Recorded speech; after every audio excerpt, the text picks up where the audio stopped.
আমি কোনো মিথ্যা কথা বলি না, এখনো বলছি না। আমি জেনে বুঝে পড়াশোনা করে সমস্ত আমার ব্যক্তিগত তদন্ত করে এই কথায় উপনীত হয়েছে, হাসিনা এই দেশে এসেছে ইন্ডিয়ার প্রশিক্ষণ প্রাপ্ত হয়ে 7 বছর তারা 2 বোন সেখানে রয়ের মাধ্যমে প্রশিক্ষিত হয়ে এই দেশটাকে দুর্বল করে দিয়ে এই দেশে তার বাবার হত্যার প্রতিশোধ নিয়ে আর্মিকে ধ্বংস করে দিয়ে ইসলামকে ধ্বংস করে দিয়ে ভারতের অঙ্গরাজ্য হিসেবে প্রতিষ্ঠিত করার লিপ্সা নিয়ে উদ্দেশ্য নিয়ে সেই দেশে এসেছে।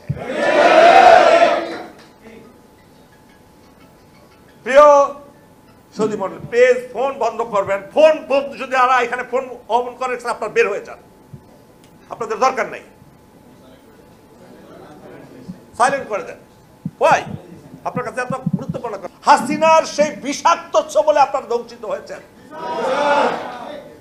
আমার পূর্ববর্তী মেজর ইমরান বলেছেন কারা কারা জড়িত। আমাদের বর্তমান স্বরাষ্ট্র উপদেষ্টা, উনি অত্যন্ত সুদক্ষ একজন ব্যক্তি। ওনার সাথে আমি কথা বলেছি, এই যে এখানে বসেন, আপনারা এখন গেলে পাবেন। উনি চেষ্টা করছেন, কিন্তু হাসিনার বংশোদ্ভূত এখানে 15 লক্ষের এই যে কাদের বলেছে না যে আমাদের ক্ষমতা ত্যাগ করলে 15 লক্ষ 10 থেকে 15 লক্ষ লোককে হত্যা করা হবে, বলেছে কিনা? কেন বলেছে? সে জানে এই 15 লক্ষ লোক হলো সরাসরি রয়ের এজেন্ট, সরাসরি এই দেশের বিরুদ্ধে তারা কাজ করছে, হত্যা করেছে। একজন কি বলেছে? মরে নাই, তারা আছে বিদ্যমান। তারা এখন নবশক্তি নিয়ে উদ্যমিত হয়ে তারা আবার ঝাঁপিয়ে পড়ছে।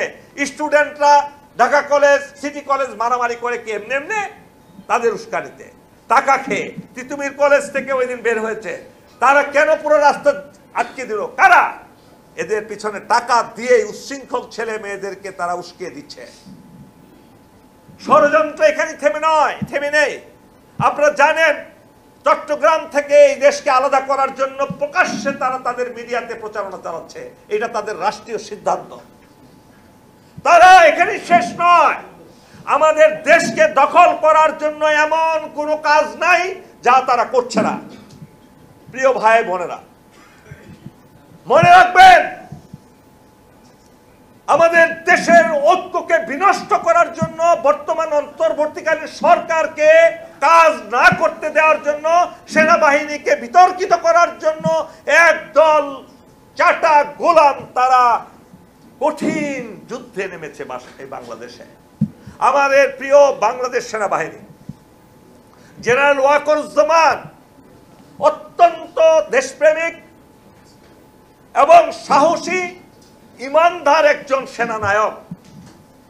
তিনি যদি সেই দিন হাসিনার এই হাসিনার গোলাম হয়ে থাকতেন, পাঁচাটা গোলাম, তিনি সেটা কখনো হন নাই। উনি প্রমোশন হয়েছে, আল্লাহ দিয়েছেন তাকে প্রমোশন। অন্যান্যদের মতো, অনেকের মতো তিনি সেই দাসত্ব স্বীকার করেননি। আপনি দেখাতে পারবেন কোন উদাহরণ ওয়াকারুজ্জামানের বিরুদ্ধে কোনো এলিগেশন কেউ তুলতে পেরেছে এখন পর্যন্ত?